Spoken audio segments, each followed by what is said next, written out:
L'institutrice s'attendait à un entretien d'urgence avec une mère dépassée. Elle ne s'attendait certainement pas à ce que l'homme le plus dangereux de la ville entre en personne, ni à ce qu'il réduise la pièce au silence par sa simple présence, et demande d'une voix glaciale pourquoi on lui avait caché pendant des années qu'il avait un fils. Si tu aimes les romances mafieuses dramatiques avec des révélations choquantes, de sombres secrets et des héros protecteurs sans compromis, alors abonne-toi à cette chaîne et écris-moi dans les commentaires de quel pays tu m'écoutes. Je suis curieux de savoir si cette histoire va donner la chair de poule en Allemagne, en Autriche, en Suisse ou dans un tout autre pays. 17 heures. Opa, elle connaissait la minute exacte car elle fixait l'horloge depuis ce qui semblait être une éternité. Elle attendait juste que son service se termine enfin. Quand son téléphone a vibré, elle a froncé les sourcils. Le numéro n'était pas enregistré, mais elle a tout de suite reconnu l'indicatif. L'école. Avant même de décrocher, son cœur s'est serré. Bonjour, bonjour, ici Mademoiselle Carter de l'école primaire de Brookfield. La voix de l'institutrice était amicale, trop amicale, calme, d'une manière qui la rendait nerveuse. Oui, répondit-elle précipitamment, en se levant déjà. Est-ce que tout va bien pour lui? Oh, il va bien, assura doucement Mademoiselle Carter. Ne vous inquiétez pas, il s'agit juste d'un petit problème de comportement. J'ai pensé qu'un bref entretien avec les parents serait utile. Un petit problème de comportement. Ces mots auraient dû la rassurer. Au lieu de ça, son pouls a commencé à s'accélérer. Que s'est-il passé exactement? Il y a eu une situation dans la cour de récréation, expliqua prudemment Mademoiselle Carter. Un autre garçon l'a provoqué. Votre fils n'a pas commencé, mais sa réaction a été inhabituelle. Son estomac se noua. Inhabituel comment? Murmura-t-elle. Il n'a ni crié, ni pleuré. Il n'est pas allé voir un professeur, dit lentement l'institutrice. Il est juste resté là, très calme, et a dit à l'autre garçon, d'un ton très posé, qu'il regretterait de le toucher à nouveau. Un silence s'installa entre elles. Il a 8 ans, articula-t-elle doucement. Nous le savons, répondit Mademoiselle Carter, et c'est précisément pour ça que je veux vous parler. La façon dont il l'a dit était très contrôlée, très maîtrisée. Très maîtrisée. Elle ferma brièvement les yeux. L'autre enfant est-il blessé? Non, non, assura rapidement Mademoiselle Carter. Il n'y a pas eu d'altercation physique, mais nous prenons les menaces au sérieux. Bien sûr qu'il le faisait. Je comprends. Je lui parlerai ce soir. En fait, continua doucement Mademoiselle Carter, je préférerais un entretien commun. Peut-être demain, après l'école. Demain. Son esprit se mit aussitôt à planifier. Demain, elle pourrait rester calme. Demain, elle pourrait tout expliquer. Oui, demain, c'est bien. Il y eut une courte pause, puis le ton de l'institutrice devint légèrement plus formel. Si, contre toute attente, nous ne parvenions pas à vous joindre, nous informerions le deuxième contact d'urgence. Ses doigts se crispèrent sur le téléphone. Deuxième contact d'urgence. Le sang quitta son visage.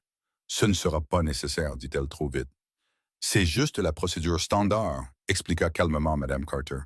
Pour les entretiens de comportement, nous incluons tous les tuteurs légaux.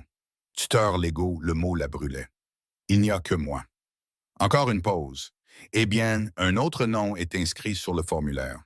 Son souffle se coupa. L'année dernière, elle avait failli le supprimer. Elle y était presque, mais la culpabilité ou la faiblesse l'en avait empêché. Cette information n'est plus à jour, dit-elle doucement. Il n'est pas impliqué. Je comprends, répondit poliment Mademoiselle Carter. Mais par souci de transparence, nous sommes tenus d'informer les deux contacts indiqués, sauf si des documents mis à jour sont fournis. Des documents? Elle avait sous-estimé à quel point l'encre pouvait être définitive. Je serai là demain. Vous n'avez besoin d'appeler personne. Bien sûr, dit l'institutrice avec gentillesse. Nous voulons juste le soutenir. Il est très intelligent. Intense, mais intelligent. Intense. Lentement, elle raccrocha. Ses mains tremblaient, pas à cause de l'incident dans la cour de récréation, mais à cause du nom sur ce formulaire. Le nom qu'elle avait inscrit des années plus tôt, sous une lumière au néon vacillante. La réceptionniste avait demandé un contact d'urgence et elle avait gardé le silence trop longtemps. Père, elle n'avait pas pu laisser la case vide. Alors elle avait écrit son nom. Pas parce qu'elle voulait qu'on l'appelle, mais parce qu'au fond d'elle, elle n'avait jamais pu l'effacer complètement. Maintenant, la simple idée semblait catastrophique. Elle l'imaginait, un appel transféré, une secrétaire prononçant son nom, l'école, le nom de son fils. Son cœur battait à tout rompre. Il ne savait rien. Il ne devait rien savoir. Elle était partie précisément pour empêcher ça, pour séparer strictement deux mondes, pour offrir à son fils une vie calme et normale, libre du poids sombre d'un homme qui pouvait mettre des villes en mouvement d'un seul coup de fil. Elle regarda son calendrier. Demain, elle réglerait tout, irait calmement au bureau, sourirait. Elle expliquerait que son fils n'avait fait que se défendre, signerait des formulaires, supprimerait définitivement le contact d'urgence. Cette fois, pour de bon. Mais son téléphone vibra de nouveau. Un message d'un numéro inconnu. Inconnu et pourtant terriblement familier. J'ai reçu un appel de l'école primaire de Brookfield. Son cœur s'arrêta. Elle n'avait jamais changé son numéro et l'école n'avait pas attendu demain. Le message suivant arriva aussitôt. Nous devons parler d'urgence de la raison pour laquelle je suis listé comme contact d'urgence pour un enfant dont je n'ai jamais entendu parler. L'air dans la pièce devint lourd. Un appel de routine s'était transformé en tempête. Et quelque part en ville, l'homme le plus dangereux qu'elle ait jamais aimé venait d'apprendre qu'il avait un fils. Le plus amer, c'est qu'elle avait prévu de tout corriger. Après le premier message, elle avait écrit 3 réponses et les avait toutes effacées. Elle quitta le travail plus tôt, se rendit directement à l'école et, en chemin, répétait des explications calmes et factuelles. Mais elle arriva trop tard. Le rendez-vous avait déjà été déplacé. Madame Carter est sortie un instant du bureau, expliqua la réceptionniste en s'excusant. Nous n'avons pas réussi à vous joindre. Alors nous avons contacté le 2e numéro d'urgence. Ces mots la hantèrent des heures plus tard. Nous avons contacté le 2e numéro d'urgence. Et si tu veux savoir ce qui se passe quand il se présente en personne à l'école le lendemain, abonne-toi maintenant à la chaîne pour ne manquer aucun épisode. Et écris-moi dans les commentaires de quel pays tu m'écoutes ou me regardes. Elle était maintenant assise dans sa voiture, le moteur éteint, les mains toujours sur le volant. Le bâtiment de l'école paraissait inoffensif dans la lumière de l'après-midi. Des briques, des peintures murales, de petits sacs à dos qui sautillaient à travers les portes. Normal. Dans ce bâtiment, quelqu'un avait composé un numéro qu'elle n'avait pas entendu depuis 8 ans. Elle ne pouvait que trop bien imaginer la scène. La secrétaire feuilletant les documents d'inscription, les lettres capitales bien nettes de son nom, le numéro de société inconnu en dessous. Elle n'aurait jamais pensé qu'il serait un jour utilisé. Elle l'avait écrit dans un moment de faiblesse lors de l'inscription, quand les formulaires lui semblaient interminables et impersonnels. La case du nom du père était restée vide. Contact d'urgence. Elle avait hésité, puis elle l'avait écrit. Pas parce qu'elle pensait qu'il serait un jour appelé, mais parce qu'au plus profond d'elle, elle ne pouvait pas l'effacer complètement. Maintenant, l'école avait fait ce que le protocole exigeait. Ils avaient appelé et il avait répondu. Son téléphone vibra de nouveau. Elle n'avait pas besoin de regarder. Le premier message avait été contrôlé. J'ai reçu un appel de l'école primaire de Brookfield. Le deuxième avait été plus sec. Nous devons discuter de la raison pour laquelle je suis listé comme contact d'urgence pour un enfant dont on ne m'a jamais parlé. Finalement, elle déverrouilla son téléphone. Un troisième message attendait. Le directeur de l'école a confirmé le nom complet de l'enfant. Son souffle se coupa douloureusement. Il connaissait le nom de son fils. Pas un surnom, pas une supposition, le nom officiel complet qu'elle avait soigneusement choisi pour éviter tout ce qui pourrait être retracé jusqu'à son monde. Ses pensées s'emballèrent. Qu'est-ce qu'ils avaient dit? L'école avait-elle mentionné l'incident? Avaient-ils décrit le tempérament du garçon? Avaient-ils décrit son visage? L'appel du bureau se rejouait dans sa tête du point de vue de la réceptionniste. « Bonjour, Monsieur Moretti, ici l'école primaire de Brookfield. Vous êtes indiqué comme contact d'urgence pour... » Elle ferma les yeux. Bien sûr qu'il avait répondu. Les hommes comme lui ne manquaient pas les appels de numéros inconnus. Ils avaient des gens pour les filtrer, des assistants qui transféraient tout ce qui était marqué comme urgent. Un appel de l'école concernant un enfant enregistré sous son nom aurait immédiatement attiré l'attention. Elle l'imaginait s'arrêter au milieu d'une réunion, regarder son écran et entendre les mots « Votre fils, contact d'urgence, problème de comportement ». Cette pensée lui donnait mal à l'estomac. Son téléphone vibra encore. Cette fois, il sonnait. Son nom n'apparaissait pas, juste le numéro qu'elle avait mémorisé autrefois. Elle le fixa jusqu'à ce qu'il passe presque à la messagerie vocale. Puis elle décrocha. D'abord, il y eut le silence. Pas de bruit de fond, pas de circulation, juste une respiration régulière. Tu as laissé mon nom sur un formulaire scolaire, dit-il enfin. Sa voix n'avait pas changé.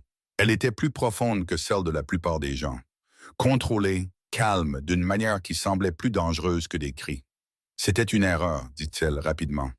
Non, répondit-il, les erreurs sont accidentelles. Sa gorge se serra. Ils m'ont appelé, continua-t-il, à propos d'un enfant qui porte ton nom de famille. Elle pressa brièvement son front contre le volant. Ce n'est pas ce que tu crois, murmura-t-elle. Alors explique-moi, dit-il. Pas de colère, pas de voix élevée, juste de l'attente. Elle déglutit. Ils n'arrivaient pas à me joindre, dit-elle. C'était de la routine. La routine n'a rien à voir avec mon nom, répondit-il. Maintenant, elle pouvait entendre la dureté dans sa voix. La retenue s'estompait. Qu'est-ce qu'ils t'ont dit? Demanda-t-elle doucement. Qu'il a été impliqué dans un incident, dit-il, qu'il l'a géré calmement, qu'il a utilisé un langage qui les a inquiétés. Son cœur battait la chamade. Bien sûr qu'ils l'avaient mentionné. Ils ont dit qu'il n'a pas bronché, ajouta-t-il. Les mots la frappèrent durement. Pas bronché. Le calme de son fils, son ton posé, des traits qu'elle avait essayé de se convaincre qu'il tenait d'elle. Ils m'ont demandé si je participerais à un entretien avec les parents demain, continua-t-il. Son souffle se coupa. « Et qu'as-tu dit? Demanda-t-elle. J'ai dit oui. Le mot résonna dans le silence entre eux. Tu ne peux pas faire ça, dit-elle immédiatement.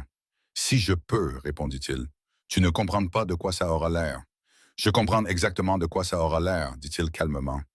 Elle pouvait l'imaginer maintenant, des voitures noires sur le bord de la route, des parents qui chuchotent, des professeurs tendus. L'homme le plus redouté de la ville entrant seul dans le petit bureau d'une école primaire. « Tu n'aurais jamais dû le savoir, murmura-t-elle. « C'est ça le problème, répondit-il.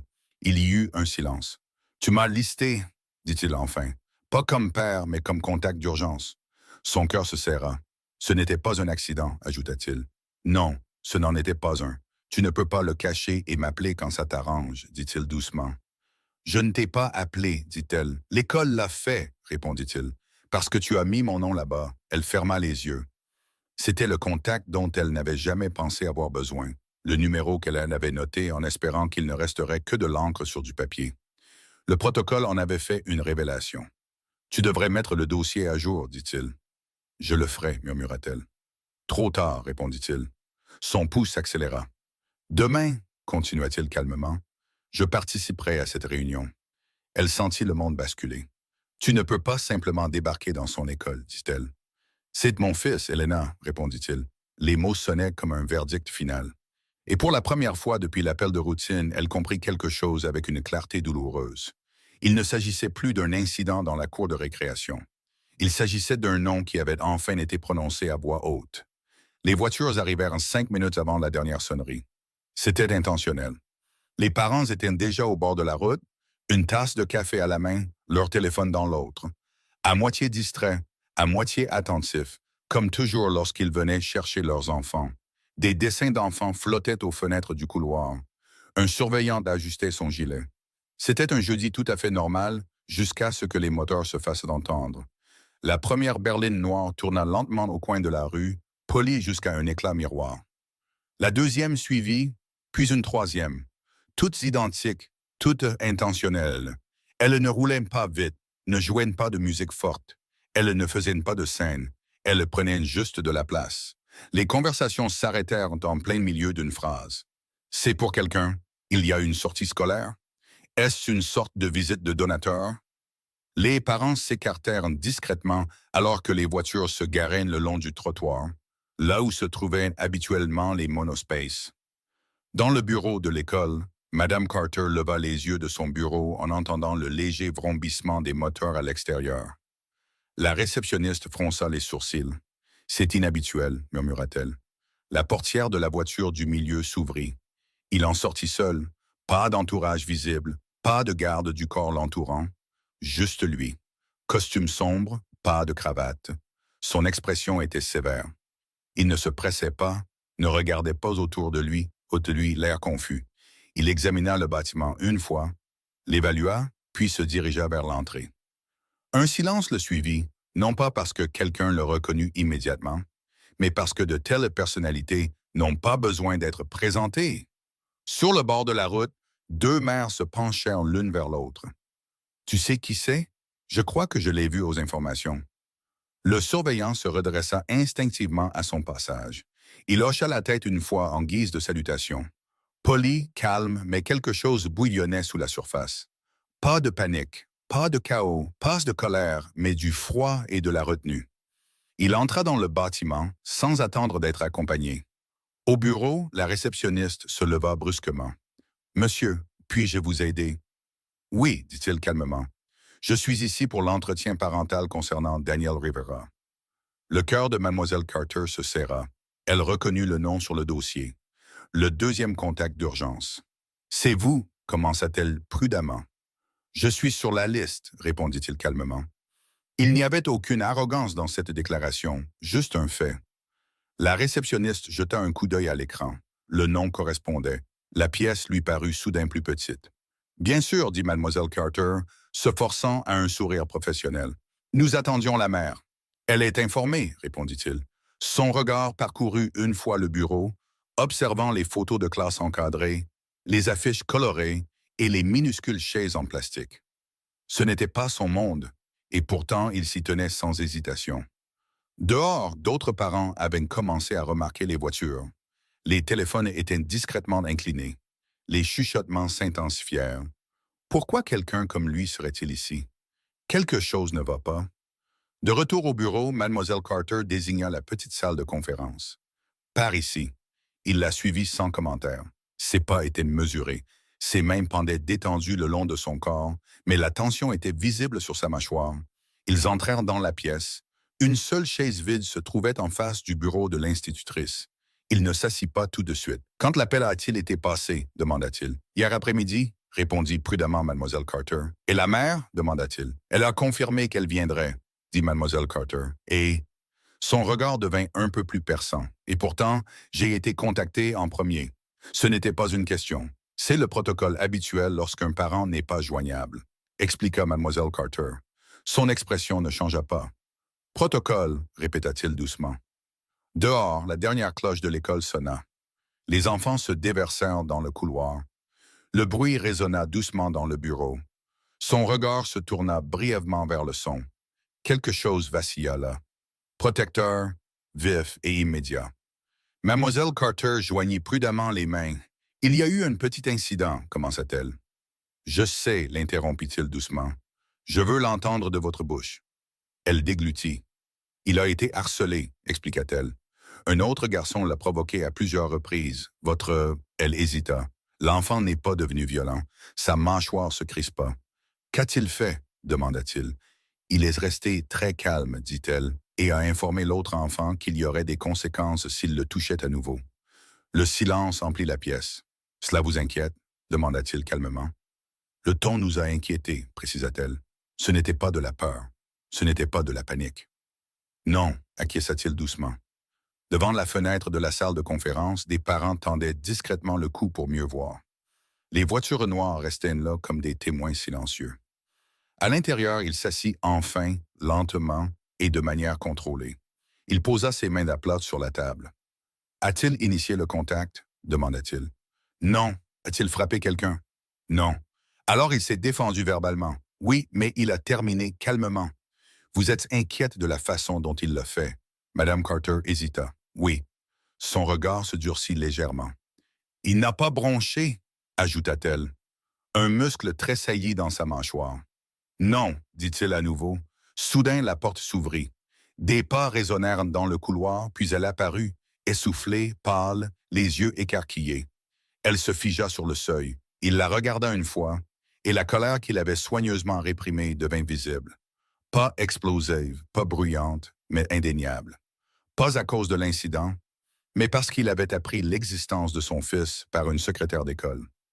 Et pour la première fois, le calme bureau de l'école comprit que ce n'était pas un rendez-vous de routine. C'était une collision entre le secret et un père qui venait d'être poussé à bout. La chaise en face du bureau de Mademoiselle Carter resta vide. Au début, ce n'était pas dramatique, juste une absence. Un sac à main qui n'était pas sur la table, un manteau qui n'était pas accroché au dossier, Une mère qui n'était pas là pour illuminer la pièce.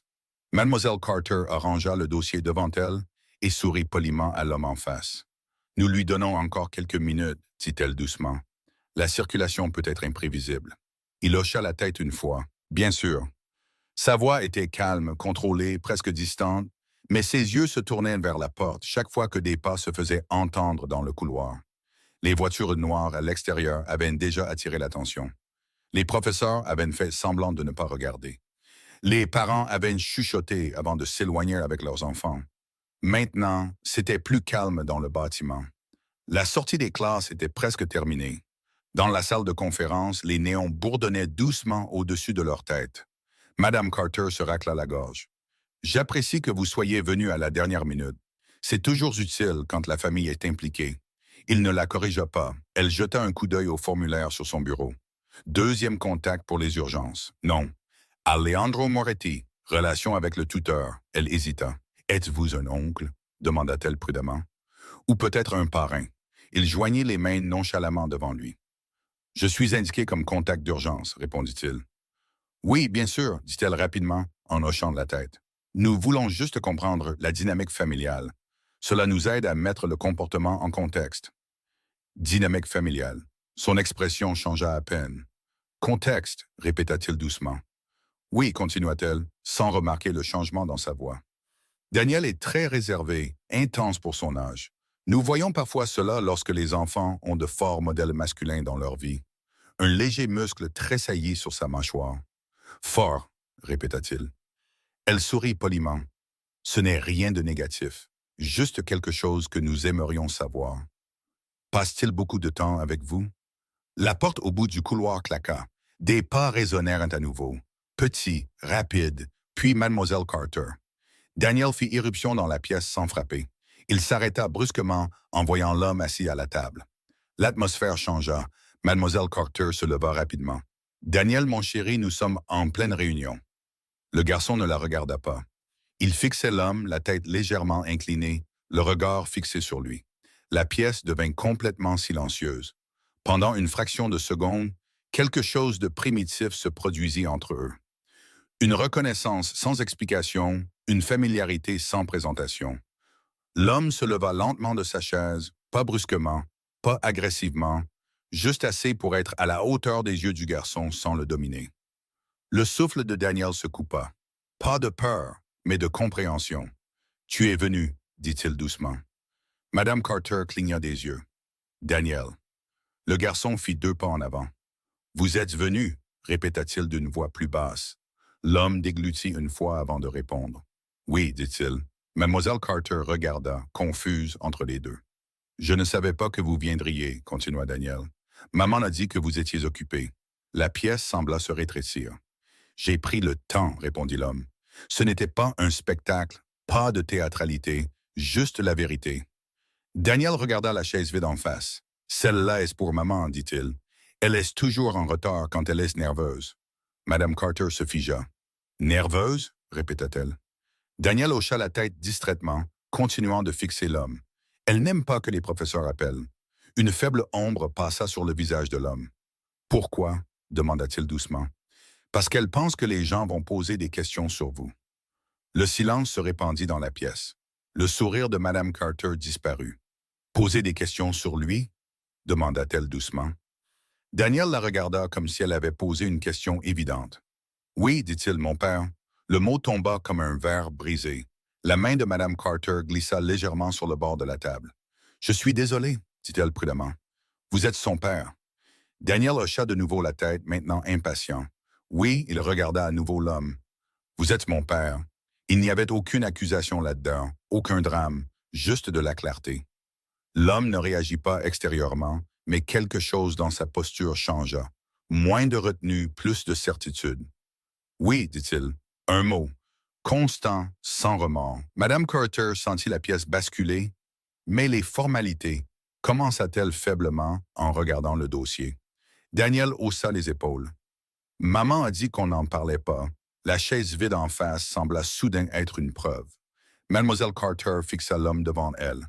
Pas un oncle, pas un tuteur éloigné, pas un ami de la famille, mais un père qu'elle avait appelé hier comme deuxième contact. qu'elle avait convoqué sans le savoir dans son petit bureau d'école, sans comprendre la portée de cette décision. La porte s'ouvrit à nouveau. Cette fois, elle se tenait là, essoufflée, pâle, les yeux écarquillés, remplis de panique et de quelque chose qui ressemblait dangereusement à du remords. Elle embrassa la scène d'un seul regard, son fils debout d'entre eux, la chaise vide, l'expression de l'institutrice, et lui. Il ne la regarda pas tout de suite, son regard toujours posé sur le garçon. « Tu as dit que tu étais occupé », répéta doucement Daniel. L'homme leva enfin les yeux, la regarda dans les yeux, et la colère qui bouillonnait sous son calme devint visible. Pas bruyante, pas explosive, juste absolue. « Vous lui avez dit que j'étais occupé », dit-il doucement. Elle entra lentement dans la pièce. « Je lui ai dit que vous n'étiez pas là », murmura-t-elle. Daniel fronça légèrement les sourcils, confus. « Mais vous êtes là », dit-il. La vérité flottait dans l'air comme quelque chose de fragile et d'irréversible. Et pour la première fois depuis le début de la réunion, la chaise vide ne représentait plus l'absence. Elle représentait un secret qui venait d'être prononcé dans un bureau d'école, sous une lumière au néon, par un enfant qui ne comprenait pas que certaines vérités devaient rester cachées. Le silence après les mots de Daniel ne se brisa pas immédiatement. Il persista, lourd. Mademoiselle Carter se racla doucement la gorge, essayant de reprendre le contrôle de la pièce. « Daniel, mon chéri, pourquoi n'attends-tu pas un moment dehors avec Mademoiselle Alvarez? » Il hésita, regardant entre les deux adultes, comme s'il avait compris qu'il venait de tomber sur quelque chose de plus grand que la politique de la cour de récréation. « C'est bon, » dit sa mère doucement, se forçant à un sourire qui n'était pas tout à fait convaincant. « Va t'asseoir avec Mademoiselle Alvarez. » Il hocha lentement la tête et sortit de la pièce. La porte se referma derrière lui et l'atmosphère changea. Madame Carter attrapa le dossier d'inscription sur son bureau, ses doigts soudain moins calmes qu'auparavant. Elle ouvrit la première page. Formulaire d'inscription standard, contact d'urgence, note médicale. Son regard se porta automatiquement sur la section du nom du père. Il y avait un trait dessus, pas une correction nette, pas un seul trait intentionnel. Il avait été fortement raturé, comme si quelqu'un avait changé d'avis en écrivant. Sous l'épaisse encre noire, on pouvait à peine distinguer un nom qui avait été pressé si fort dans le papier qu'il avait laissé une empreinte. Alessandro Moretti, en dessous, en écriture bleue d'une autre main, non impliquée. Madame Carter cligna des yeux. Elle tourna la page vers la section des contacts d'urgence. Tuteur principal. Elena Rivera. Contact secondaire. A. Moretti. Relation. Tuteur légal. Le mot tuteur légal avait été ajouté au stylo habile. Encre différente, pression différente, moment différent. Elle leva lentement les yeux. « Avez-vous rempli ça? » demanda-t-elle à la mère. Ses lèvres s'ouvrirent, puis se refermèrent. « Oui. » « Avez-vous barré le nom du père? »« Oui. » « Et l'avez-vous réinscrit comme tuteur? » Son silence fut une réponse suffisante. L'homme ne bougea pas. Il ne l'interrompit pas. Il ne réagit pas à la preuve physique de l'effacement devant lui, mais son regard était devenu plus perçant. « Vous nous avez dit qu'il n'était pas impliqué, » continua doucement Mademoiselle Carter, la confusion se mêlant à son professionnalisme. « Mais son nom est ici, il a été écrit en premier. Ses doigts cernent sur l'empreinte dans le papier. Vous avez appuyé fort en écrivant, » ajouta-t-elle doucement, et la mère sentit une boule dans sa gorge. « J'ai changé d'avis, » murmura-t-elle. Madame Carter regarda entre eux. « Ce n'est pas juste de la paperasse, dit-elle prudemment. Ces formulaires sont des déclarations légales. Nous nous y fions. » L'homme parla enfin. « L'avez-vous contacté parce que son nom était lisible? » demanda-t-il calmement. Madame Carter hocha la tête. « Notre système signale tous les contacts d'urgence listés. Quand nous n'avons pas pu confirmer la disponibilité de la mère hier après-midi, nous avons dû appeler le deuxième numéro, conformément au protocole. » La mère inspira brusquement. « Je vous ai dit que je serais là, » dit-elle d'une voix faible. « Vous n'étiez pas joignable, » répondit doucement Madame Carter. Votre téléphone passait directement à la messagerie vocale. Son regard se tourna brièvement vers l'homme et le sien ne s'y pas. La pièce sembla à nouveau se rétrécir. Madame Carter tourna une autre page. Dossier hospitalier dans les formulaires. Une note au dos. Acte de naissance modifié. Soumis 6 mois après l'inscription initiale. Elle fronça les sourcils. « Ce document, » murmura-t-elle. Elle le sortit. L'acte de naissance original n'indiquait aucun père. La version modifiée en contenait un, ajouté des mois plus tard. Doucement, la signature était là, le même nom, profondément enfoncé dans le papier. Alejandro Moretti. Madame Carter leva lentement les yeux. Vous avez modifié cet acte. Les mains de la mère tremblaient sur ses genoux. Oui. Pourquoi? Demanda doucement Madame Carter. Avant qu'elle ne puisse répondre, l'homme parla, parce que quelqu'un lui avait dit de le faire. Les mots étaient bas, mais ils percèrent la pièce. Madame Carter le fixa. Est-ce vrai? Demanda-t-elle. La mère ferma les yeux. On m'a conseillé de le laisser vide, dit-elle doucement. Par qui? Silence. La mâchoire de l'homme se crispa. Vous avez barré son nom, continua prudemment Madame Carter, mais vous n'avez pas pu l'effacer complètement. Le souffle de la mère tremblait. Je pensais que si ce n'était pas officiel, murmura-t-elle. Si ce n'était pas imprimé partout, il ne le saurait pas, termina doucement Madame Carter. L'homme ne le nia pas, mais ne le confirma pas non plus, mais son regard, tombant sur l'empreinte sur la page où son nom avait été écrit en entier, en disait assez. Vous avez essayé de le cacher, dit Madame Carter. Oui, admit la mère. De lui, son regard se tourna vers l'homme. De tout le monde. Le silence qui suivit n'était pas accusateur. Il était compréhensif. Madame Carter ferma lentement le dossier. Je dois documenter cette divergence, dit-elle prudemment. Pour le dossier. La mère tressaillit. La voix de l'homme resta calme. Vous le ferez, dit-il, mais vous documenterez aussi que je n'ai pas été informé. Madame Carter hocha la tête une fois. Je le ferai. Le dossier reposait entre eux comme une confession. Encre barrée, énianamée. Nom, réécrit, intention brouillée par la peur. Madame Carter regarda la mère une dernière fois. Vous n'avez pas enlevé son nom parce qu'il n'était pas le père, dit-elle doucement. Les lèvres de la mère tremblaient. Non.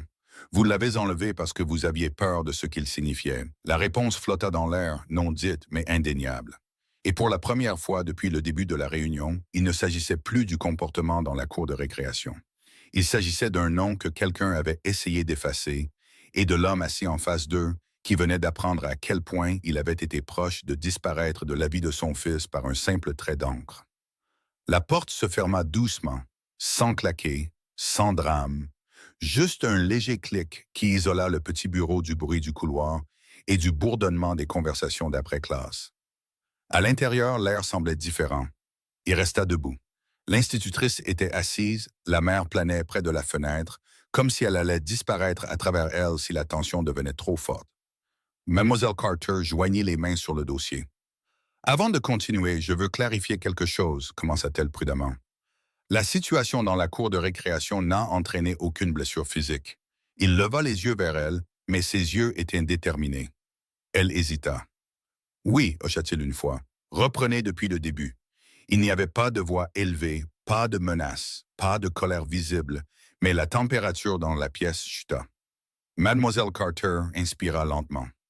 Un autre élève, Ethan Morales, s'était approché de Daniel pendant la récréation. Il était harcelé depuis quelques semaines. Au début, ce n'était rien de grave, juste des commentaires. Quel genre de commentaires? Demanda-t-il. Sur sa réserve, sur le fait qu'il regardait au lieu de participer. Les enfants peuvent être cruels sans s'en rendre compte. Sa mâchoire se crispa. Et hier, ça a dégénéré, continua-t-elle. Ethan l'a poussé, pas fort, mais intentionnellement. La mère se figea. Vous ne me l'avez pas dit, murmura-t-elle. Je ne voulais pas vous inquiéter avant de vous parler en personne, répondit doucement Madame Carter. Il n'a pas bougé. Qu'a fait mon fils? Demanda-t-il. Il n'a pas riposté, dit-elle. Il n'a pas pleuré. Il n'a pas appelé un professeur. Alors quoi? Il a reculé, dit-elle.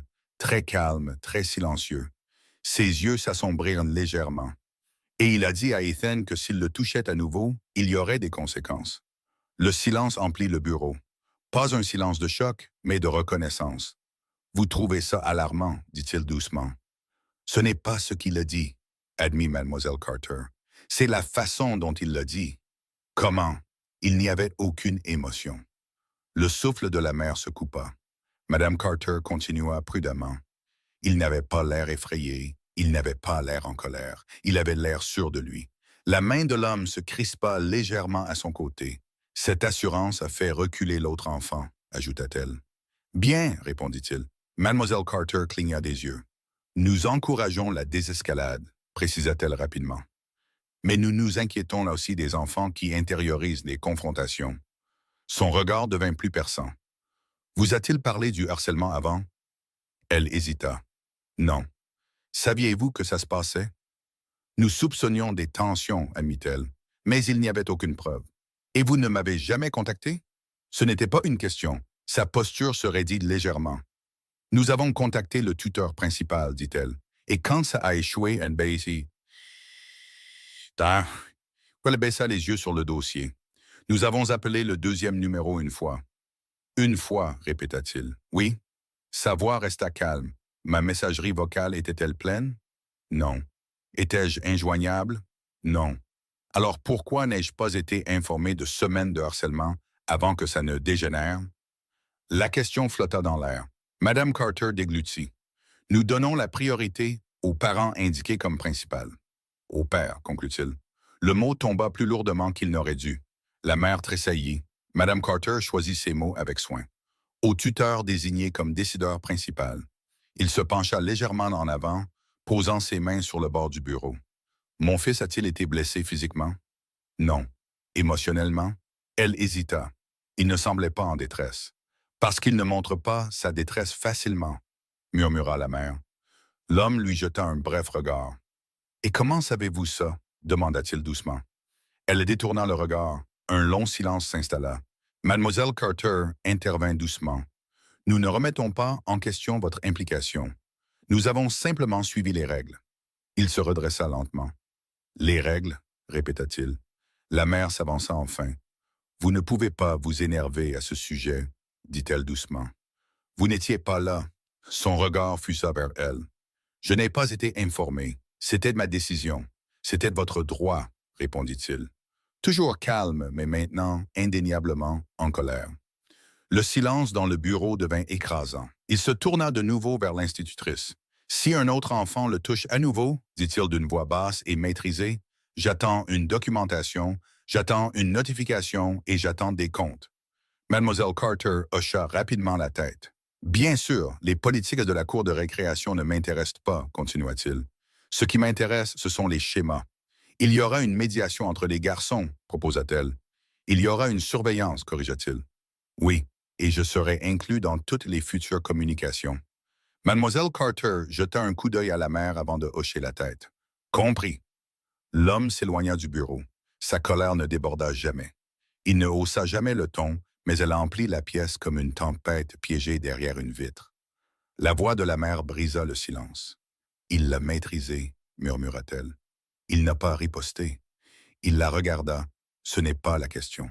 Alors quelle est-ce la question? Demanda-t-elle. Son regard s'adoucit un peu. Il était seul, dit-il. La vérité le frappa plus profondément que la poussée n'aurait jamais pu le faire.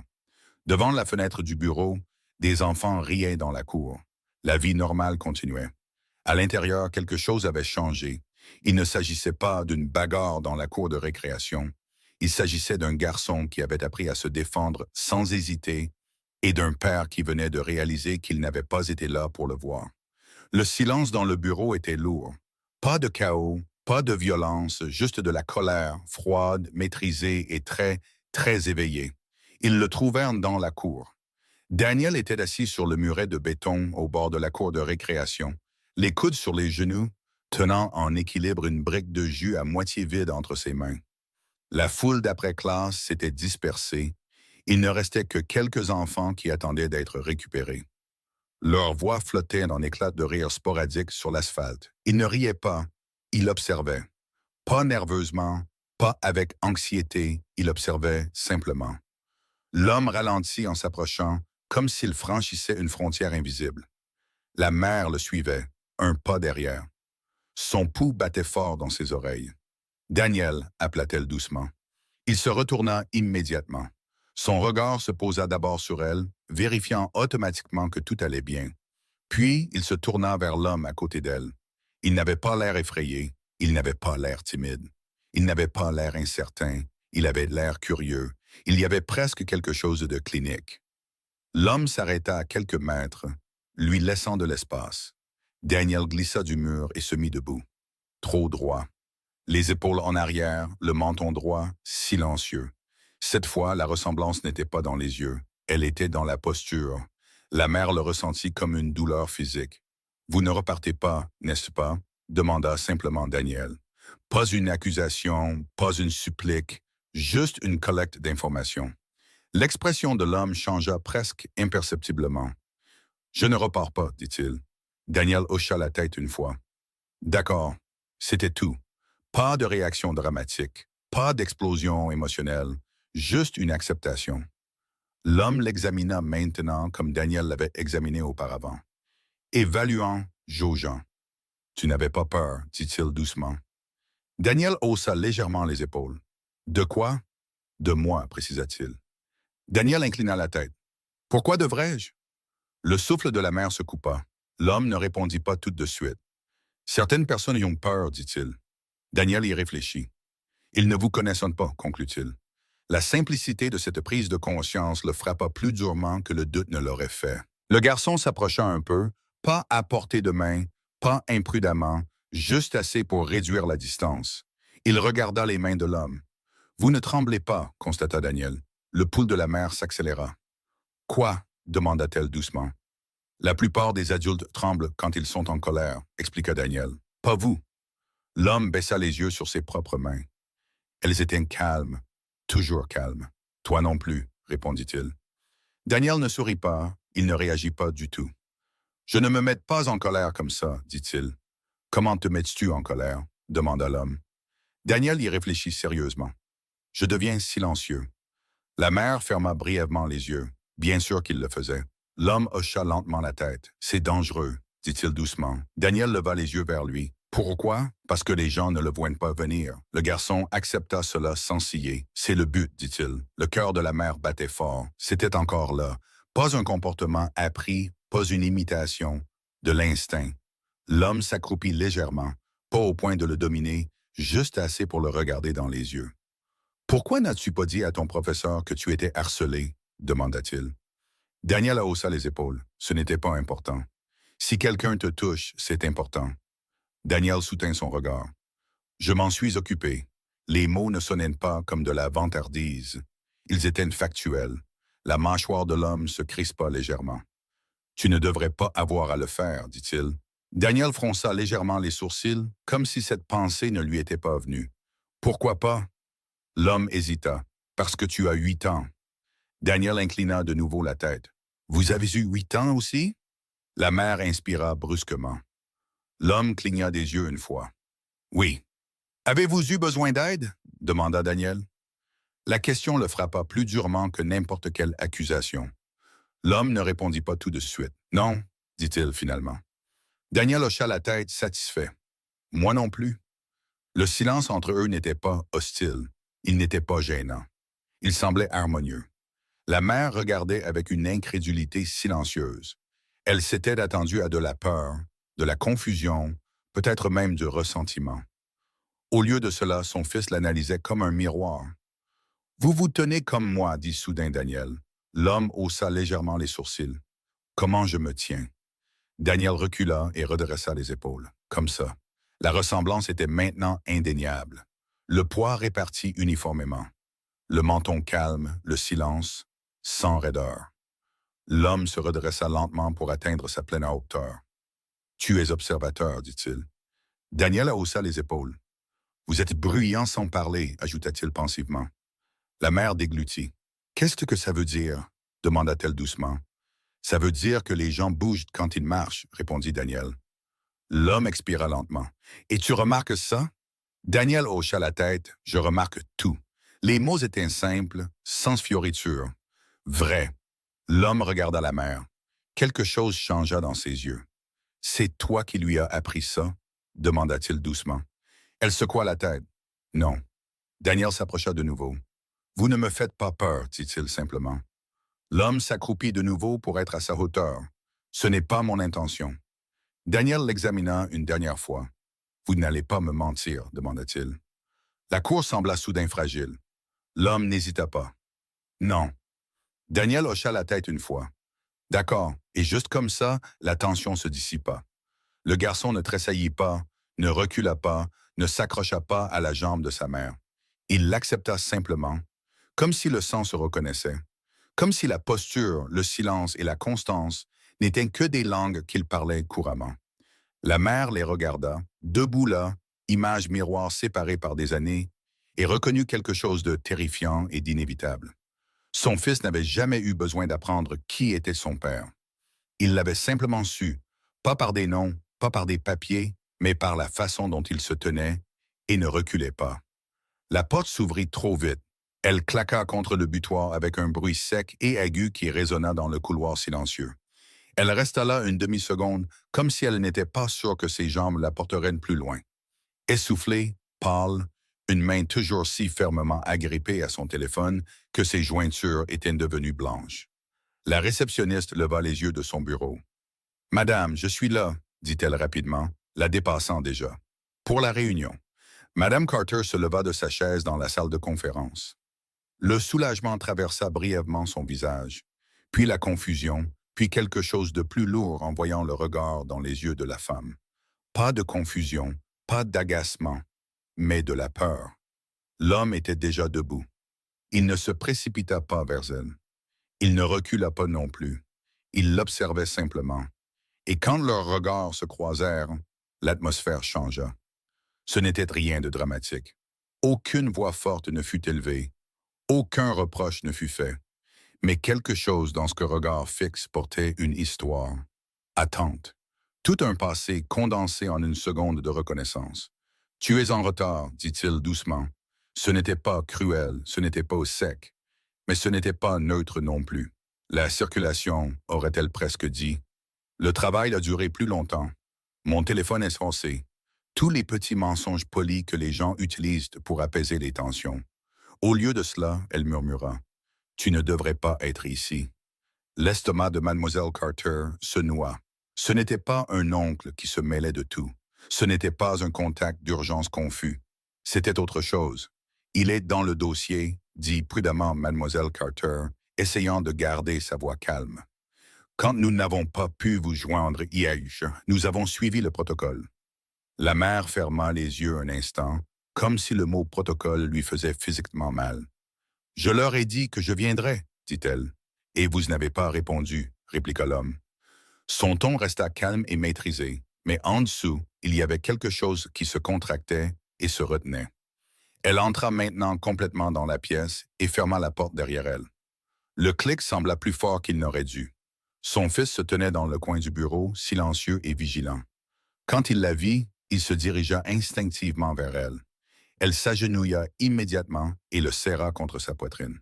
« Tu vas bien ?» murmura-t-elle. Il hocha la tête contre son épaule. « Je leur ai dit que je m'en étais occupé, » marmonna-t-il.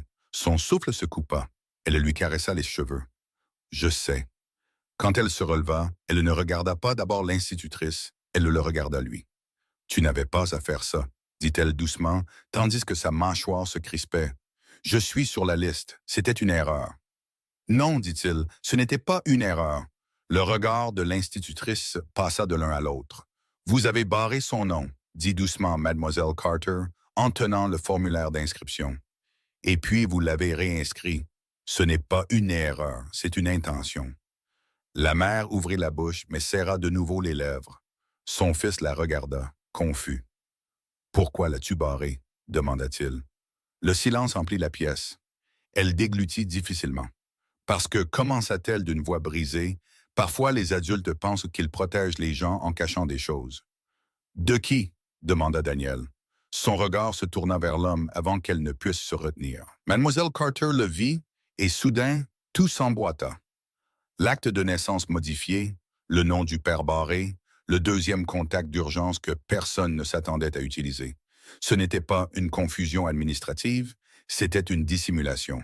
Il n'était pas confus sur son rôle, dit lentement Mademoiselle Carter.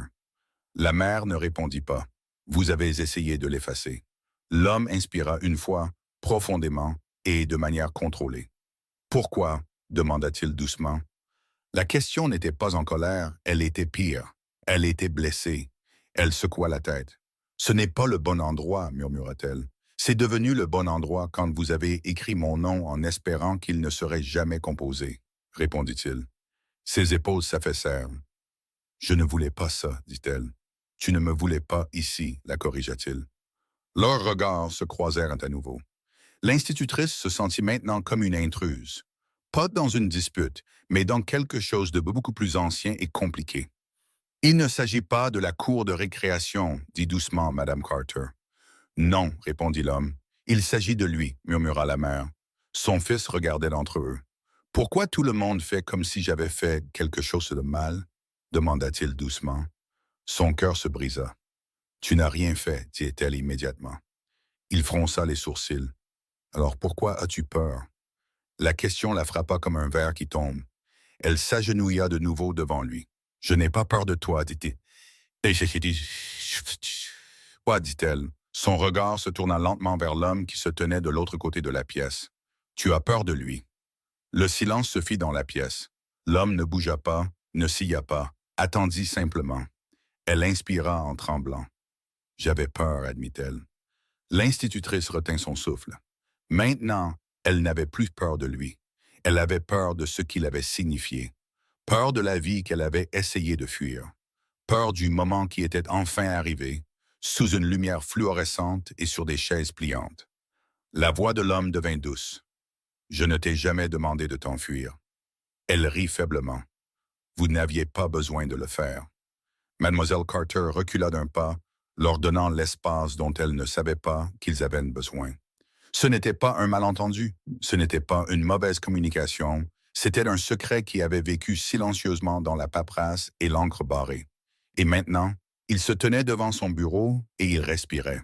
« Je ne vais pas faire ça ici », dit finalement la mère en s'essuyant les yeux. « Tu l'as déjà fait », répondit-il. La vérité flottait entre eux comme quelque chose de fragile et d'irréversible. L'institutrice regarda le dossier dans ses mains, puis de nouveau les deux adultes qui se tenaient à quelques centimètres l'un de l'autre, mais à des mondes de distance. Il ne s'agissait pas de discipline, il ne s'agissait pas de règles scolaires, il ne s'agissait pas d'une note de comportement, il s'agissait d'un nom que quelqu'un avait essayé d'enterrer. Et au moment où il a été prononcé à voix haute, ce n'était plus un secret. Le souffle de la mère était toujours irrégulier. La colère de l'homme était toujours réprimée.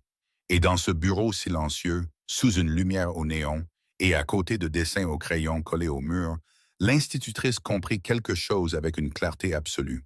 Ce n'était pas de la confusion, c'était de l'histoire. Et elle venait de revenir par la porte. Le couloir devant le bureau était devenu silencieux. La plupart des enfants étaient partis. Le dernier bus était déjà parti, laissant derrière lui la faible odeur de gaz d'échappement et l'écho lointain des rires. Dans la petite salle de réunion, les néons bourdonnaient doucement, trop vifs pour une conversation comme celle-ci.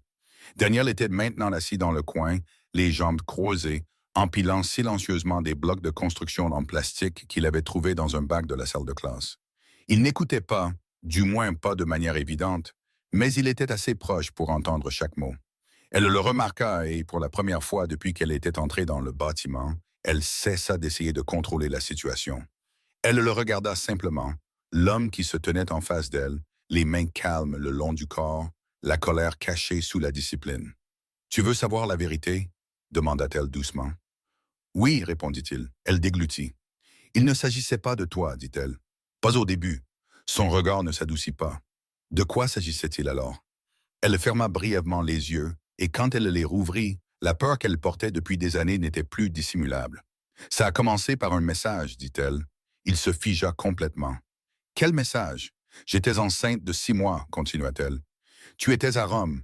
J'étais seule dans l'appartement. Un numéro que je ne connaissais pas m'a envoyé un texto. Ses mains tremblaient légèrement, mais elle ne s'arrêta pas. Il disait « Dis-lui de se retirer, sinon l'enfant paiera. » L'air dans la pièce changea. Il ne l'interrompit pas, ne jura pas, mais quelque chose dans sa posture changea, devint plus aigu. « J'ai pensé que c'était une blague, dit-elle, ou une tactique d'intimidation. »« De qui ?» demanda-t-il d'une voix basse. « Je ne sais pas. Cela lui fit plus mal qu'une accusation ne l'aurait fait. J'ai essayé de l'ignorer, continua-t-elle. Puis un autre message est arrivé, cette fois avec une photo. Elle déglutit, de moi sortant de la clinique. Le silence s'approfondit. Il savait où j'étais. Il connaissait mes rendez-vous. Il savait pour le bébé avant que je ne l'aie dit à personne. Sa mâchoire se crispa. Pourquoi ne m'as-tu rien dit? Demanda-t-il. Elle rit doucement, mais il n'y avait aucun humour là-dedans, parce que je te connais. Ses yeux brillèrent. Je sais ce que tu aurais fait. Et qu'est-ce que ça aurait été? Demanda-t-il. Tu aurais déclenché une guerre. Les mots flottaient entre eux. Il ne le nia pas. Je ne voulais pas de guerre pour un nouveau-né, continua-t-elle. Je ne voulais pas que notre enfant devienne un pion dans une lutte de pouvoir. Elle jeta un coup d'œil à Daniel, qui empilait toujours soigneusement des blocs, le dos tourné vers eux, mais dans une posture tendue. J'ai choisi la distance, murmura-t-elle. J'ai choisi le silence. Tu as choisi de m'effacer, corrigea-t-il doucement. Son regard revint vers lui. J'ai choisi de le protéger. Sa voix devint un peu plus sèche, en m'excluant. Oui, dit-elle sans hésiter, car s'il ne pouvait ne pas voir que tu étais lié à lui, la logique était brutale, calculée et déchirante de cohérence en termes de survie. Tu crois que mon nom fait de lui une cible, dit-il. Je sais que c'est le cas, répondit-elle. Son silence confirma plus que n'importe quelle négation ne l'aurait jamais pu. Pendant des mois, continua-t-elle, j'ai dormi avec la lumière allumée. Je vérifiais 2 fois les fenêtres. Je sursautais à chaque portière de voiture dehors. Elle déglutit difficilement. Et tu négociais des contrats de transport comme si rien n'avait changé. Ça a fait mal. Il expira lentement. Tu ne m'as pas donné la chance de te protéger. Je ne voulais pas de ta protection, dit-elle sèchement. Je voulais son anonymat. Ses mains se pressèrent à plat contre la table. Je pensais que si je disparaissais silencieusement, si je ne provoquais personne, si je ne t'appelais pas, si je n'accusais personne, si je ne faisais pas monter la situation, alors la menace disparaîtrait. Et est-ce que ça a été le cas? Demanda-t-il. Elle hésita. Oui, admit-elle finalement. Ses yeux s'assombrirent. Tu ne le sais pas. Si, dit-elle, parce qu'ils ont arrêté. Il l'examina attentivement. Et s'ils ont attendu? Son souffle se coupa. C'était le risque que j'ai pris. La voix douce de Daniel brisa la tension. Qui a attendu? Ils se tournèrent tous les deux vers lui. Il n'avait pas bougé, mais il avait écouté. Elle se dirigea vers lui et s'agenouilla devant lui.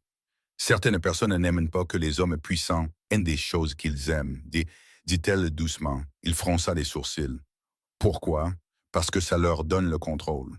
Il accepta cela en silence. L'homme s'approcha maintenant, mais pas au point de la dominer. Tu aurais dû me le dire, dit-il doucement. J'avais peur de ce que ça me coûterait de te le dire, répondit-elle. Et qu'est-ce que le silence t'a coûté? Demanda-t-il. La question le frappa durement. Elle baissa les yeux sur Daniel. Au moins, il a eu sa paix, murmura-t-elle. Il s'accroupit en face d'elle pour être à sa hauteur. Pas pour l'intimider, mais pour être vu. Crois-tu que je l'aurais laissé grandir dans une guerre? Elle le regarda dans les yeux. Je crois que tu en aurais terminé une. Il ne détourna pas son regard. Oui, dit-il.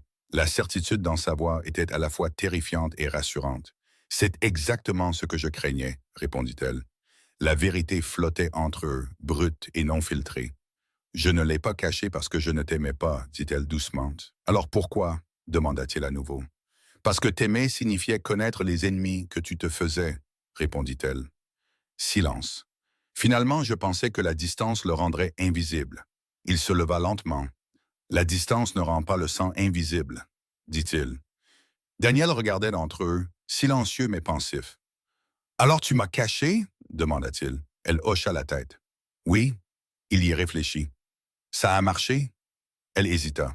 Je ne sais plus. La voix de l'homme était calme lorsqu'il la contredit. Tu ne m'as pas trahi. Ses yeux se remplirent de larmes. Tu as survécu, continua-t-il. Mais tu as sous-estimé quelque chose. Quoi? Que je préférerais me battre avec elle plutôt que de le perdre sans le savoir. Le poids de cette prise de conscience pesait lourdement sur sa poitrine. Pendant des années, elle avait cru que le silence était une grâce. Maintenant, elle n'en était plus sûre. Les néons bourdonnaient au-dessus d'eux. Daniel continuait d'empiler ses blocs, et la vérité qu'elle avait enterrée pendant près d'une décennie était enfin exposée, plus barrée à l'encre, plus cachée dans des documents modifiés. La distance avait été son bouclier, mais elle n'avait jamais été permanente. Le parking avait de nouveau l'air tout à fait normal. La lumière de fin d'après-midi jetait de longues ombres sur l'asphalte. Quelques parents restants attachaient leurs enfants dans les sièges auto. Un concierge ouvrit la porte latérale pour sortir les poubelles. La surveillante enleva son gilet et le plia soigneusement sur un bras. Si quelqu'un était passé à ce moment-là, il n'aurait rien vu d'inhabituel. Juste une mère, un enfant et un homme se tenant un peu derrière eux. Daniel sautillait un pas devant eux en direction du portail. Son sac à dos rebondissait sur ses épaules. « On peut acheter une glace ?» demanda-t-il en se retournant à moitié. « On verra » répondit-elle automatiquement, ses pensées encore à la conversation à l'intérieur. Il rit et fit un tour sur lui-même avant de se retourner vers l'avant. C'est à ce moment-là que ça s'est produit. Un léger clic, presque couvert par le bourdonnement du trafic lointain. L'homme l'entendit le premier et tourna légèrement la tête vers la droite. Pas de manière ostentatoire, juste assez. De l'autre côté de la rue, près d'une berline grise garée de travers sur le trottoir, un homme se tenait trop immobile. La casquette de baseball enfoncée sur le visage, le téléphone tenu verticalement, ne tapant pas, ne faisant pas défiler, mais visant un autre clic. Daniel se figea en plein pas, sentant le changement d'énergie avant de le comprendre. « Qu'est-ce qui se passe ?» demanda-t-il doucement.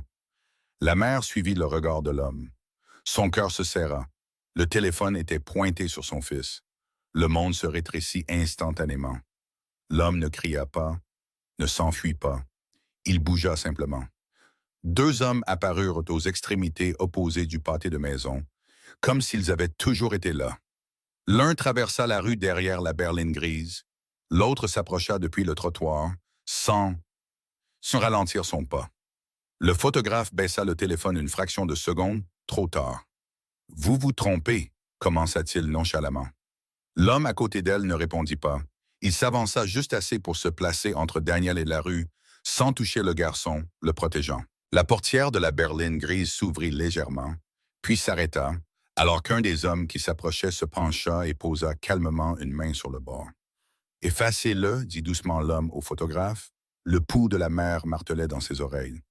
Daniel leva les yeux vers elle. « Pourquoi a-t-il pris des photos ?» demanda-t-il. Elle ne pouvait pas répondre. Le photographe essaya de rire pour s'en sortir. « Trottoir public » dit-il. « Il n'y a pas de loi contre la photographie. » La voix de l'homme resta calme, mais il y en a quand il s'agit de mineurs. Le photographe hésita. Un autre homme, près de l'arrière de la voiture, parlait doucement dans une oreillette. L'énergie autour du véhicule changea. Ce n'était plus un échange fortuit. « Vous êtes ici depuis la fin de l'école » dit calmement l'homme. « Mom, c'est votre troisième photo. » Le sourire du photographe disparut. « Je ne sais pas de quoi vous parlez. »« Vous le saurez, » répondit-il. Les mains de la mère tremblaient alors qu'elle s'agenouillait légèrement devant Daniel. « Reste derrière moi, murmura-t-elle. Mais Daniel secoua la tête. « Je n'ai pas peur, dit-il. » Les mots lui firent une mal au cœur. La mâchoire de l'homme se crispa légèrement. Il s'approcha de la berline grise. « On vous a prévenu de ne pas tester les limites, dit-il doucement. Le photographe déglutit. Je devais observer. L'aveu était subtil, mais il frappa comme un coup de feu. Observer. Pas au hasard. Pas une coïncidence intentionnelle. L'homme tendit la main. Téléphone. Le photographe hésita. Le deuxième agent de sécurité s'approcha. Pas agressivement, juste inévitablement. Le téléphone fut remis. L'écran s'alluma avec la photo de Daniel. 3 photos claires et intentionnelles. L'homme les regarda sans expression, puis tendit le téléphone à l'agent de sécurité. « Effacez-les, dit-il. La voix de la mère était faible. Qui l'a envoyé? » Le photographe ne répondit pas. Il n'en avait pas besoin. Le regard de l'homme se leva lentement. « Dites-leur, dit-il calmement, que la lumière du jour ne le rend pas vulnérable. » Le message n'était pas pour l'homme au téléphone. Il était pour celui qui l'avait envoyé. L'équipe de sécurité se retira en accord silencieux. Le photographe se glissa dans la berline grise sans un mot de plus et partit trop vite. La rue redevint normale en quelques secondes. Les parents rattachèrent leurs enfants. Le concierge ferma la porte latérale. La circulation continua de couler, mais le changement avait déjà eu lieu. Daniel tira sur la manche de l'homme. « Pourquoi voulait-il ma photo ?» demanda-t-il à nouveau. L'homme s'accroupit lentement pour se mettre à sa hauteur, parce que certaines personnes sont curieuses des choses qu'elles ne comprennent pas. « Comme les dinosaures ?» demanda Daniel. Quelque chose qui ressemblait presque à un sourire passa sur son visage. « Oui, dit-il, quelque chose comme ça. » Daniel hocha la tête, satisfait, du moins pour le moment. La mère resta un instant figée. « C'est à cause d'aujourd'hui, murmura-t-elle. Oui, répondit-il. Et d'hier, ajouta-t-elle. Oui. Son souffle se coupa. Il ne s'agissait pas de harcèlement dans la cour de récréation. Non, il se redressa. C'est le début de la pression. Elle sentit le poids de cette prise de conscience s'installer dans ses os. Ça devait être une petite chose, dit-elle. Ça l'était, répondit-il doucement, jusqu'à ce que ça ne le soit plus. Daniel attrapa instinctivement leurs deux mains. Une petite main trouva la sienne, l'autre effleura les doigts de l'homme. L'homme ne se retira pas, n'hésita pas. Il regarda leurs mains jointes une demi-seconde, puis de nouveau la rue. La façade ordinaire était brisée. Une seule photo avait changé l'histoire. Ce qui avait commencé comme une conversation scolaire sur le ton et le comportement dans la cour de récréation était maintenant devenu quelque chose de plus grand, de plus visible, de plus dangereux. Et alors qu'ils s'éloignaient ensemble du portail, la mère comprit avec une clarté effrayante. Le secret n'était plus fragile. Il avait été exposé et quelqu'un les observait déjà. Ils ne parlèrent pas avant d'être dans la voiture. Pas sa voiture, pas la sienne. Une des limousines noires était garée sur le bord de la route, comme si elle avait toujours dû être là. Le chauffeur sortit sans qu'on le lui demande, ouvrit la portière arrière, puis se dirigea vers l'avant sans regarder en arrière. Daniel monta le premier, étonnamment calme pour un enfant qui venait d'être photographié par un étranger. « On achète une glace ?» demanda-t-il à nouveau en s'attachant. « Plus tard, dit-elle doucement. » La porte se ferma. Le monde extérieur devint silencieux. L'homme ne s'assit pas trop près d'elle. Il ne la toucha pas, ne parla pas tout de suite. Il observait simplement le reflet de l'école dans la vitre teintée qui devenait de plus en plus petite derrière eux. « C'est ce que je voulais éviter, » dit-elle doucement. « Oui, répondit-il. Et maintenant, c'est pire. »« Non, dit-il. » Elle se tourna brusquement. « C'est visible. » La distinction semblait cruelle. Daniel se pencha légèrement entre les sièges. « On a des ennuis ?» demanda-t-il. « Non, répondirent-ils tous les deux en même temps. La synchronisation la surprit. Daniel hocha la tête une fois et se rassit, le regard tourné vers la fenêtre.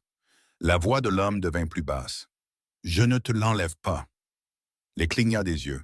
« Ce n'est pas ce que je... Je ne demande pas la garde, » continua-t-il. « Je n'exige pas de calendrier partagé ou de procédure judiciaire. » Elle l'examina attentivement.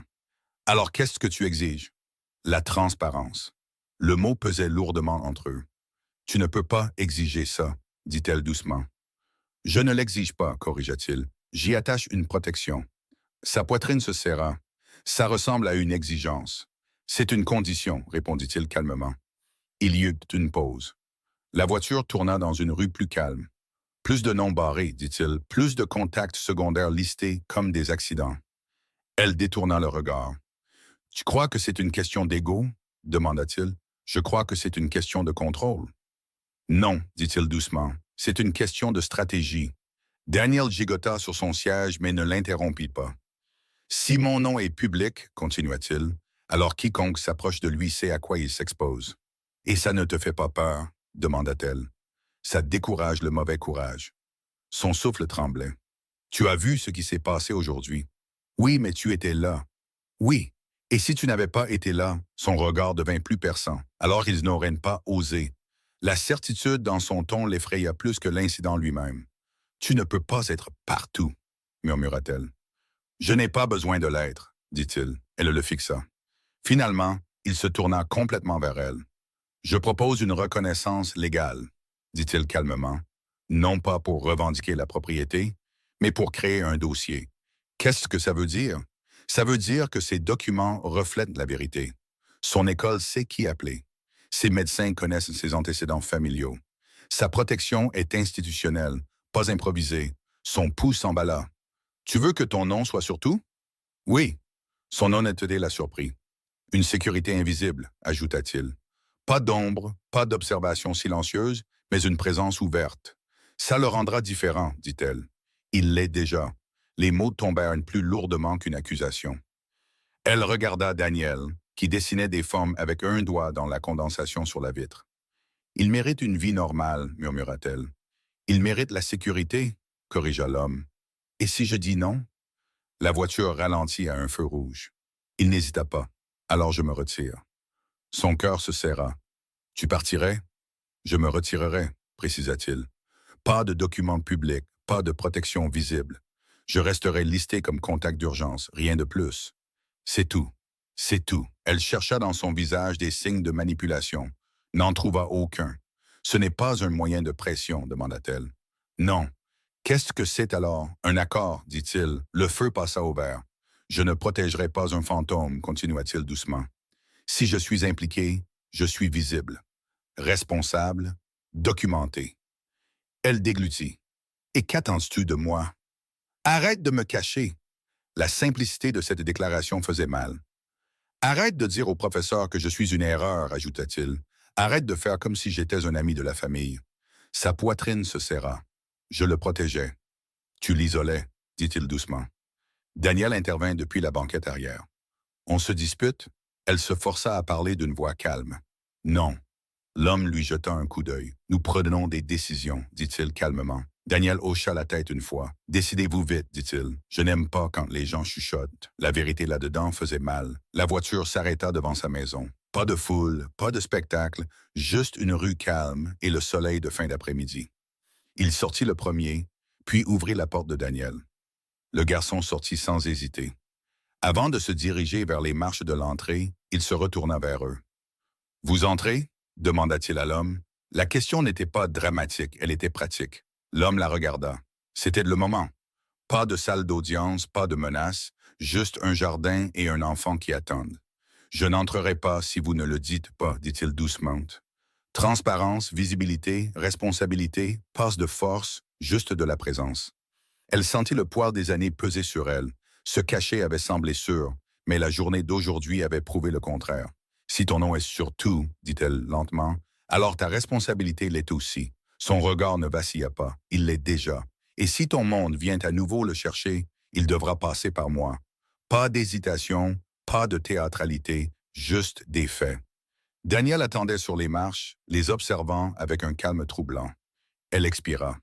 Alors, plus de cachette, dit-elle. Les mots semblaient comme sauter d'une falaise. Sa mâchoire se détendit légèrement.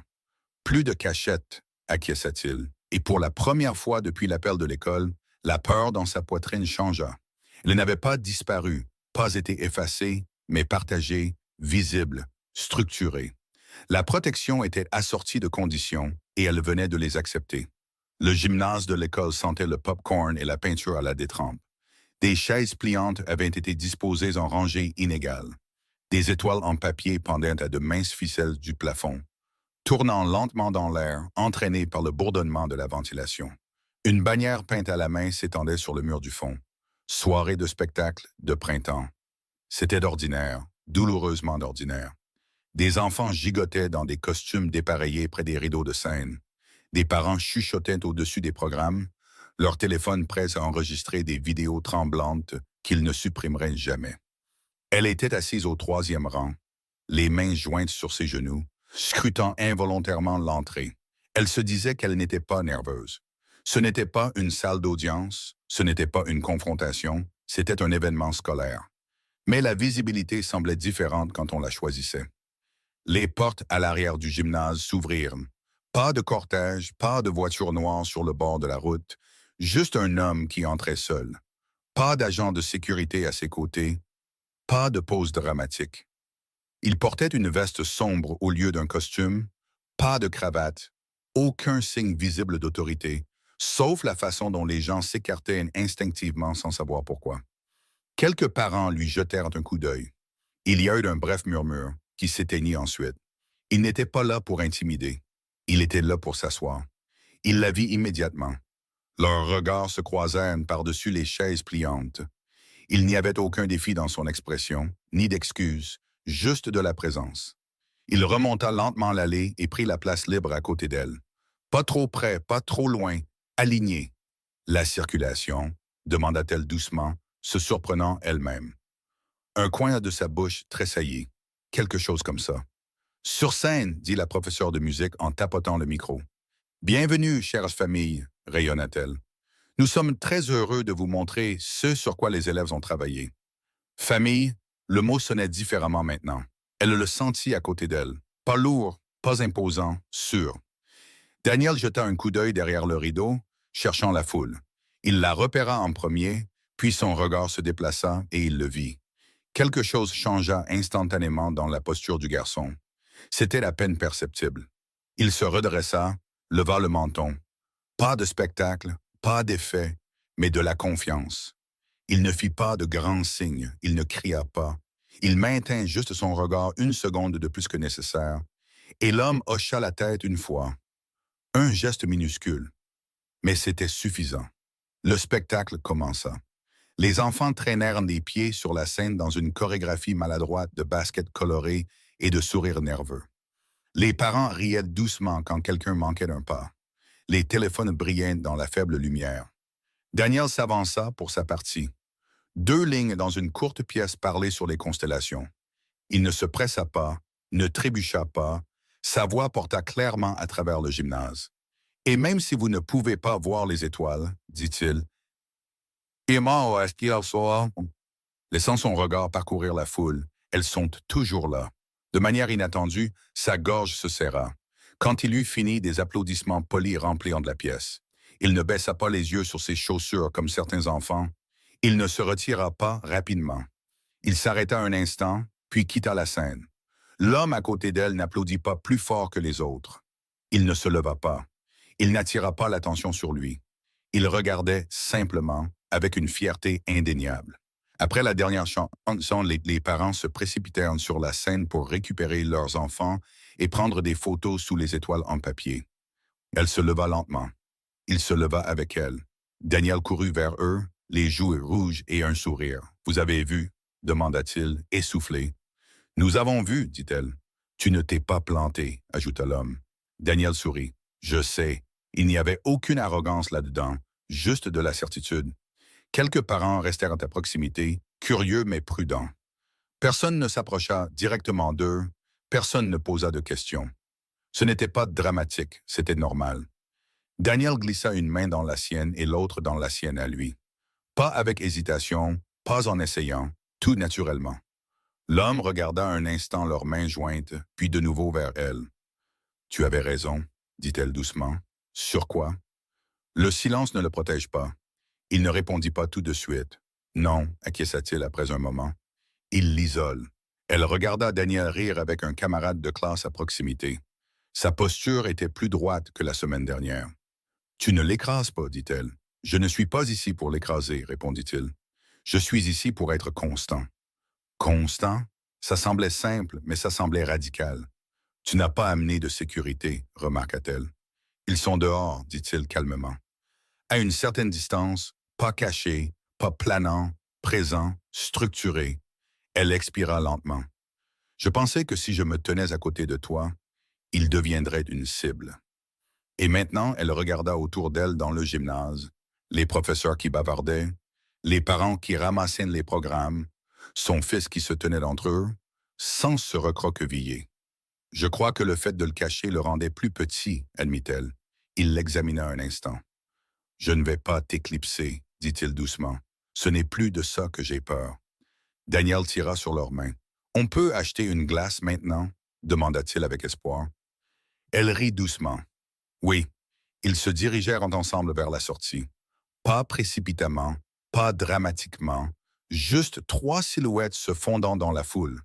Pas de spectacle, pas d'explication, juste de la présence. Dehors, l'air du soir était plus frais. Il ne marchait pas devant, ne restait pas derrière. Il restait à côté d'eux. Et pour la première fois depuis l'appel qui avait tout commencé, elle n'eut pas l'impression de devoir se préparer à un impact. La sécurité ne venait pas de la distance. Elle ne venait pas de noms barrés ou d'explications chuchotées. Elle venait de quelque chose de beaucoup plus visible. Merci d'avoir suivi cette histoire jusqu'au dernier moment. Si ce monde de pouvoir, de loyauté et de danger silencieux te fascine, alors abonne-toi à la chaîne et reviens. Car dans la mafia, chaque fin n'est qu'une nouvelle phase d'un jeu qui continue dans l'ombre. Derrière chaque alliance se cache un risque, derrière chaque promesse une épreuve, et c'est là que se décide qui peut survivre. Reste avec nous, car les prochains chapitres t'emmèneront encore plus profondément dans cette sombre réalité.